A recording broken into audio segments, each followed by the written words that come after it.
Hey everybody, welcome back to the channel. We're doing an Omnibus review today, and it's an Omnibus review that I'm pretty excited about because this is one of those characters where really Marvel's had this guy for years. And they've done their very best. I'm not going to give them grief for this. They really have done their very best. They've tried their best to get this character out in comic books. They've switched him over to magazines. They stuck him in some of the alternative print magazines. And then unfortunately what they did over the years was they kept using him as filler in the back of Savage Sword of Conan. Unfortunately, for those of you who are out there like me who are saying to yourself, well, who is this guy? You never really get a sense of who he is until you finally get this. Let me show you. Boom. So I know what you're thinking. You're going to look at this and you're going to think, oh, Kull the Barbarians. But there's only 3 issues of that. How could that be about? No. This is the Kull the Savage Omnibus. So what this is a collection of all the black and white magazines that Marvel ever put out that had King Kull in it. And even for the period of time when he wasn't King Kull and he was colorless red. It's all there. So I think Marvel really did us a solid here by putting it all in one place so we can finally read about this guy. Thank goodness. Well, let's stop looking at my ugly mug. Let's get into the book. All right, so let's just get right into this, shall we? This is the book. Boom. Now, you may have noticed the camera just shook. Well, the camera just shook because this weighs a ton. This is a very heavy book because of the quality that went into the production of this book. It is fat. Like, there's a lot of material in this. This is like, I think, what is it, like 900 pages? Let's just go to the back here. 950 pages. This is 950 pages of material.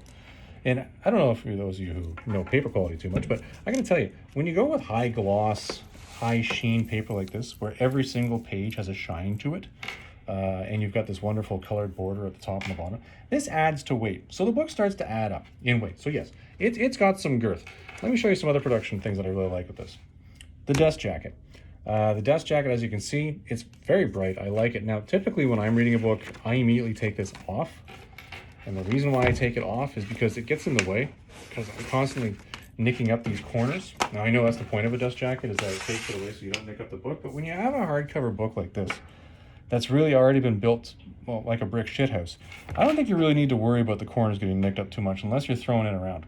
So, when I take it off, I always like the fact that they've done something extra to the inside. Putting the Kull the Savage, the original Marvel years, right there on the cover with this nice sort of background to it and sticking the crown on the back. That was a nice touch. I really like that. That was a positive thing for me as far as the production of this book goes. Other things about the production of this book that I like. Let me get into the first one here. And for those of you who are looking at this and you're wondering what the heck I'm talking about, it's a map. And many of you are going to say, Tennessee Fabs, who cares? Well, if you're like me, and I sure as hell hope you aren't because you're going to have a hard time in life, but if you're like me, you're going to look at this and you're going to read a story. And one of the things you like to do when you're reading a story is understand what the hell is going on.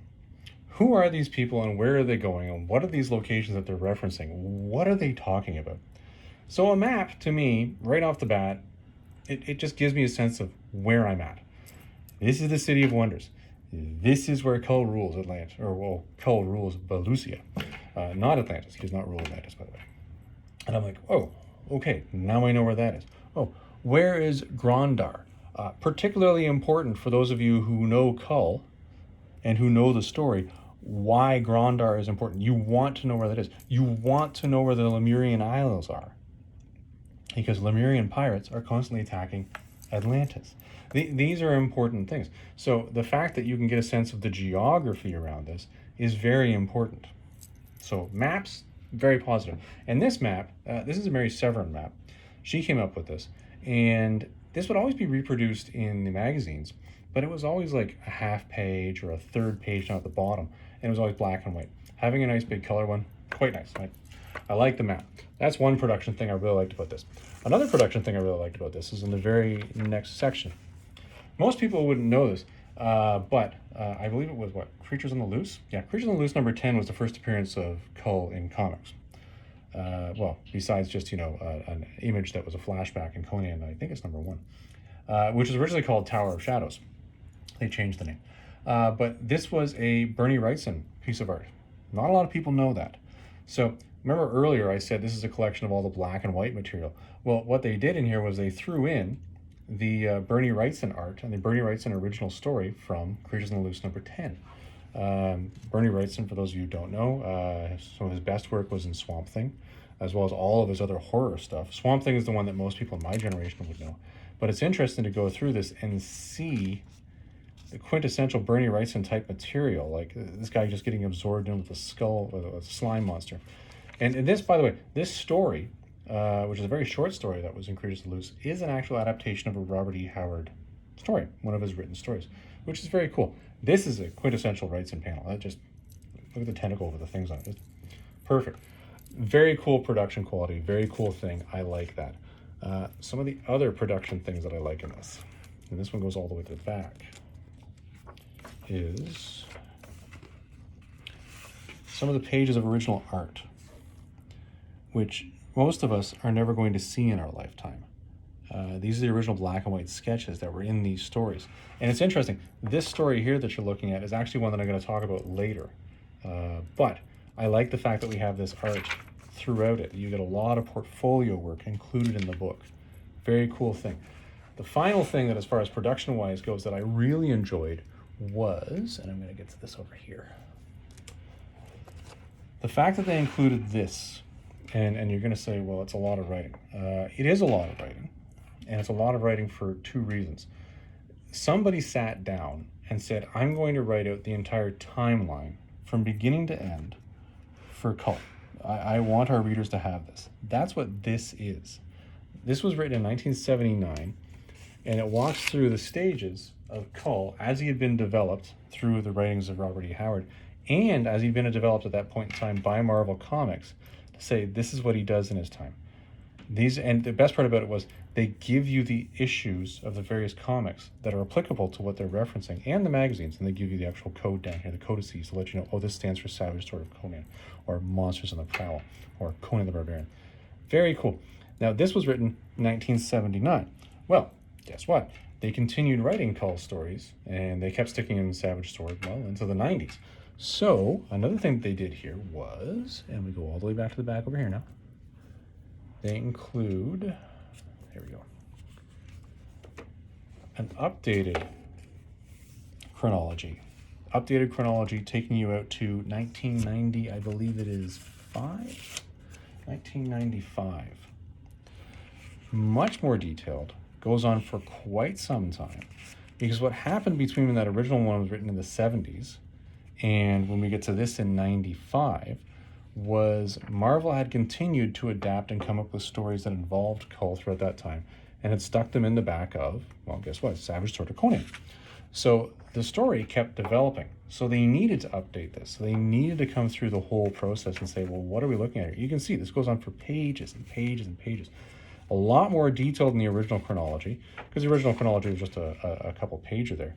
But on top of that, it really walks you through to the very end of where Kull was dealing with things on his time on the Crown, and his time actually after his time on the Crown, which I'll get to in a couple seconds. So those are the production things that I really like about this book.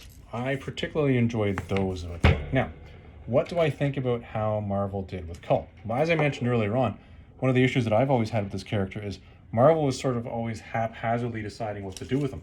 They were haphazardly deciding what to do with them because, quite frankly, the sales kept getting lagging, or they kept changing their corporate objectives. So what do? It just keeps moving from one comic to another comic, from one issue to 10 issues to 2 issues. So this is a collection of putting everything in at once. I like that. I like the fact that it's all in here at once, because it gives me a chance as a reader, and anybody else as a reader, to read it from beginning to end. Now, it is somewhat onerous. As I already mentioned, this is 950 pages. That is a lot. So when you start going through this, you start to say, so much. But really, how much is there that you can do with a guy who's a barbarian who's a king? Well, let me tell you, you can do a lot with a guy who's a barbarian who's a king. And there are a lot of things in here that I really liked with their development of that particular character. One of the first stories they stick in is actually, even though I said this is a collection of black and white, this was actually produced in color in a Conan the Barbarian annual. And it gives you this sense of Kull being this sort of, well, how would I call it? Sort of almost a mewing king. And a mewing in this instance is not meaning whining as in he's a little wimp or anything of the sort, but he's somebody who's really losing his patience with just constantly being this king. And it also builds the pretext of, geez, there are bad things happening in his own kingdom all the time that he doesn't really know. this was a good intro story if you're trying to get, oh, okay, well, who is this character and what's he all about? Because this really does show the underground societies that are within his own kingdom and how he has to fight along the way to try to solve these issues. Kind of a cool aspect there that I really enjoyed. So we start off with that. We then go into some Barry Windsor-Smith concept art that again was done by Barry Windsor-Smith when they were trying to figure out what to do with Kull to begin with. How do they bring him out? What do they do with him? And how do they actually make him a thing? So very nice. But then we have to get into obviously the core of the book, which is the magazines. Now the magazines for Kull really start with Kull and the Barbarians, which was an attempt by Marvel after the comic had sort of come to an end. This is where they wanted to sort of continue the story. They said, well, I guess we're ending I think it was issue 14. Again, don't hold me to that. But they sort of said, well, we got to stop here. So now what do we do? Well, they moved them over into black and white at that point in time. Possibly what they were thinking at that point in time was the fact that, the black and white content, maybe without all of the oversight that you see in comic books, maybe they'd be able to get a more gritty story and then build up to the readers. The issue being when they brought out Kull and the Barbarians #1, these stories were all fragmented short stories. For anybody who left off the comic saying, well, hold on, this is sort of a cliffhanger story, what the heck is going on? Well, you don't have that sense of what's going on because you suddenly get this, which is a very thick magazine. You can see how thick this particular section is here, which is just short stories. You have to go all the way to Kull #2. Kull #2 is where you start actually continuing on the stories. You're starting to understand, oh, that's what's going on. I understand now. I get it. Okay. So effectively, you really need to get through this one to understand why are we suddenly talking about Thulsa Doom? Why is Thulsa Doom sitting on the Topaz throne? What is going on here? Well, if you've read the comics, you get it. You follow it to this point in time. If you haven't read the comics, you're probably a little lost. So yes, I get that this is a collection of just the magazines, but without that sort of context, and they did do a good job just doing a brief write-up at the beginning, it sort of makes you go, what is happening here? Well, that continues on with, Kull and the Barbarians #3. Kull and the Barbarians #3 finds Kull back on Atlantis. He's hanging out with his buddy, who is actually the king of Atlantis now. He's starting to see visions of when he's going to return to the king, to his kingdom, and he's going to take over. But then it just sort of abruptly ends. It does abruptly end. The reason why it abruptly ends is because now you're going back to the Kull, the Destroyer comics, suddenly going back into production where they continue that story. So in that way, this gives you a nice vignette. It takes you to a continuation of a story, but the problem is it gives you a continuation of a story that's sort of truncated. And you're like, oh, well, now what do I do? And this is where you really get into the issue of, well, how could they possibly package this in any way better? Well, I think they've done their best here, and they put it in the date of release issuance here. And that's probably where we get to my main complaint about this book, is date of release is not chronology. But you'll remember, I said earlier, what they did a really good job of in here is actually giving you the chronology. They didn't give it to you once, they gave it to you twice. So now you start to be able to piece together, because I can tell you, I went back and forth to these chronology pieces several times as I was flipping through, and I go, hold on, where are we in his career at this point in time? And that's pretty important. I get it. So I think one of the first things they probably did was this, when we got into the now releasing and we're just getting the magazines and we're not following any sort of order. And I'll tell you, this particular issue is what made me step back and say, okay, you know what? I now like this guy better than Conan, or King Conan. I wouldn't say better than Conan. As far as barbarianing goes, Conan is definitely my guy. But as far as being a king goes, I would say that this guy, especially with that intro at the front where I said he was sort of this guy who was sort of disquieted about his job, disquieted about being a king. This story here is where he's having a dream. I think in this dream what he was literally doing was he was dying. And he's literally talking to death. And he's starting to see visions of the future. He's seeing visions of worlds outside of worlds. He's starting to get a sense of the larger world. And this happens to Kull repeatedly. Kull goes into the future. Kull meets his descendants. Kull fights on a variety of different reasons for a variety of different places, but he has this larger scope, I think, than what King Conan does. King Conan understands he lives in a world, there's magic, he doesn't like magic. He's got kids, he's got a wife, and that's the story of King Conan. Kull does not have kids and a wife. Kull is just a guy running a kingdom, trying to keep it from killing him, because it's constantly trying to kill him. But at the same time, he's got this bigger scope of looking at this all and going, this is all going to be dust in the future, so what does it really matter? And that, I think, is why I actually like King Kull more than I like King Conan. There's my statement for the day. Now, that I think is where we're getting into the issue and saying, what are we doing for developing the character? For the rest of this, I'd say the only other major character issue in here is when they start readdressing Kull's origin all the way out in 1991. Okay, you've got 1977 is when this story was, where you really had this character fleshed out and you understood what he was as an adult. You had a very brief synopsis of, oh, this is what happened to Kull when he was a kid, and why he left Atlantis. And I'm not going to spoil that for anybody who wants to read this and doesn't want me to spoil it for them. But they really start redeveloping Kull all the way out in 1991, when they start saying, well, this is what he does, this is why he was raised as he was, this is why tigers are really important to him. But I'll tell you the one thing, and you really have to pay attention to this, when you're reading this story, and I'm not going to spoil it for you here, this particular book in the story, 781, and the chapter before leading up to us, but 781 is very important, because you now have more of a sense of, oh. Because I think what Marvel was doing throughout their time in dealing with him was they were trying to create Kull in a broader sense. They're trying to create Kull not in absentia of his world. As I mentioned earlier, he's in that story that made him really one of, I think, is the top barbarian kings, was the fact that he has this larger sense of scope, this larger sense of what's going on in the world.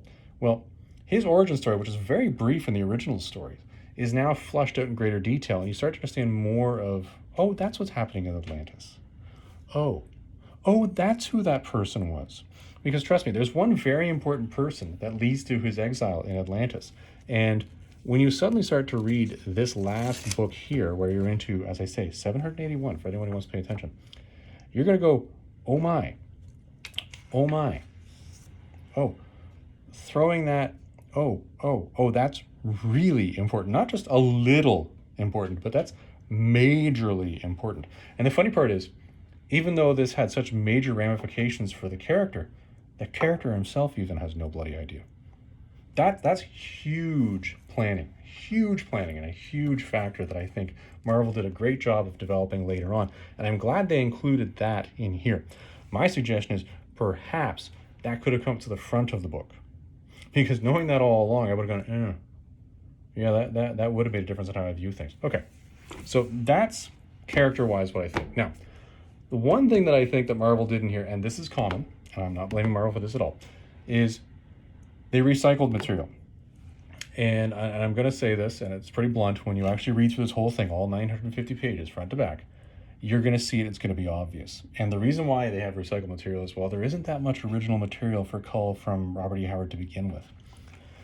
The first one, and I'm going to show it to you right here, is a story in which the mirrors of, Tuzun Thun. This is a Robert E. Howard story, okay? Mike Plug did the art on this, very cool. From the story by Robert E. Howard. And in this, well, I'm not going to spoil it, there's mirrors and there's Kull, okay? There's bewitching and there's mirrors and there's Kull. It's fairly material. So this is actually a really good story. I like this story a lot. I enjoyed reading it the first time. Then I get to another story. Demon in a Silvered Glass. Okay, this one is not noted from Robert E. Howard down here at the bottom. But this one, let's just keep going here. Yep. And boom, here it is. We got mirrors. We got mirrors again. We got mirrors and a wizard. This is fairly material stuff. This mirror thing comes up. When you read it, and trust me, you will read it when you read the whole thing, you're going to say, wait a minute, did I not just read this story? Now, they've changed the story a little bit here because they've adapted it into something that's involving more serpent people, which obviously is Kull's nemesis. He's out there killing them all the time. But pretty clearly recycled. Second one, this one's just obvious. And it's not even a rendition of a Robert E. Howard story. Caress of Mine Enemy. This is a short story. It doesn't have a lot in it, but what is within it is this young lady here bewitching all of Kull's troops and causing brawls and fights and what have you. And almost at that point in time, killing Kull until she is knocked out. And then guess what? She is if I can get the page to turn, released out into the wild because she's a sea nymph, and she's been trying to bewitch men and just have them turn on one another. So, and very good story, no problems there whatsoever. Also, what I thought was particularly interesting about this story was, and it was alluded to in here, 1989, you're now starting to see Marvel slipping in references to characters who possibly are not heterosexual. Good job on Marvel on that. Probably should have done more at the time. Anyways, boom. Caress of My Enemy. The exact same story now shows up pages later. Completely different art style. But again, it's almost a panel for panel retell of the original story. And so guess what? She's off into the water again. So they've kind of recycled that. And that was really the last bit before we started to get back to, okay, here's more of Kull's origin. So, I don't know, the recycled material, you know, when, as I say, when you're mismanaging a character because you're constantly coming back to them in pieces and you're writing stories of them that are all throughout their chronology, it's very difficult, I imagine, to keep track of all that stuff. So when somebody says, hey, I want to redo this, I imagine the guys at Savage Sword are like, yeah, you know what, why not? Let's do that. Let's fill some pages. I get that. So I'm not really going to be too harsh on that. Quality-wise, what do I think of this? I think it was a really well-produced collection. I think this was really well done. I'm quite happy with what I got out of this, and I'm quite happy with the exposure to the character that I got. I think possibly this should have been laid out a little bit differently so it was more chronologically in order so I didn't have to go back and forth to that Kull chronology twice in the book to try to figure out, well, where the heck are we and what's going on here? And I will warn this, you probably want to read a fair number of the comics before you read this. You want to know why Kull is no longer on the Topaz throne. That is important. If you don't know that, you will slightly be lost reading this. So, do I think other people should buy this? Yes, I do. I think this was a really well done production. Do I think this is for everybody? Probably not. I actually don't think this is probably for everybody. The stories in this are fairly one step removed from just straight barbarian smut, which is just, you know, running around with metal-clad bikini women and killing zombies and demons and what have you. It's not that. This is more intellectual. Kull is a more intellectual barbarian, hence the reason why he's King Kull. So I don't think this is for everybody. This is for the person who really wants to learn about this character. Do I think this is a really well done omnibus? Yes. Do I think this means something to a Kull fan? Yes. But do I think it's for everybody? Honestly, I have to say probably not. Is King Kull currently my favorite barbarian king? How many barbarian kings are there? Well, there are a fair number, actually. But is he? Yes, he is. And it's probably because of this very book and getting more of a sense of, as I say, that highbrow level of the way he thinks. Anyways, everybody, that's it for this one. If you have any questions or concerns, obviously let me know. The next one I'm going to read is actually the Kull the Destroyer omnibus, and we're going to do a review on that. And then when I'm done that, the next thing we're going to do is actually a comparison and contrast between the two and whether the one is better than the other. That is going to be an important question. Anyways, everybody, I hope you enjoyed this one. We will see you in the next video.